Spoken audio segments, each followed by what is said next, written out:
அனைவருக்கும் வணக்கம். காஞ்சிபுரம் மாவட்டம் மானாம்பதி தனிகேஷ்குமார் ஆத்துமன் யூடியூப் சேனல் நேயர்களே அனைவருக்கும் வணக்கம். இந்தியா பங்களாதேஷ் 3வது நாள் ஆட்டம். ரிஷப் பண்ட் சும்மங்கில் 80 ரன் 3 விக்கெட் இழப்புக்கு. அப்படி இருந்த நேற்று இருந்த நிலைமையில இன்னைக்கு 287 ரன் அடிச்சாங்க. ரிஷப் பண்ட் 109 ரன்னும் சும்மங்கில் 119 ரன்னும் அடிச்சாங்க.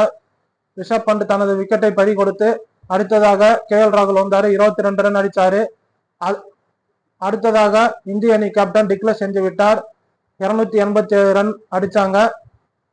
நேத்து ஸ்கோரும் இன்னைக்கு ஸ்கோரும் சேர்த்து 515 ரன் அப்படின்ற ஒரு ஹை லெவல் ஸ்கோர் கொடுத்திருக்காங்க பங்களாதேஷுக்கு.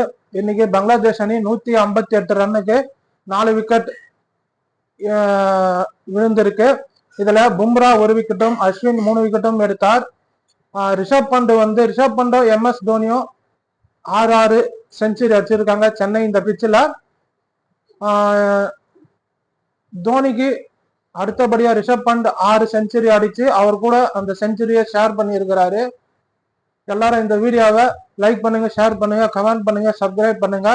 நன்றி, வணக்கம். அது மட்டும் இல்லாம 21 மாசம் கழிச்சு கம்பேக் கொடுத்திருக்கார் ரிஷப் பண்ட் டெஸ்ட் மேட்ச்ல. எல்லாரும் இந்த வீடியோ லைக் பண்ணுங்க, ஷேர் பண்ணுங்க, கமெண்ட் பண்ணுங்க, சப்ஸ்கிரைப் பண்ணுங்க. நன்றி, வணக்கம்.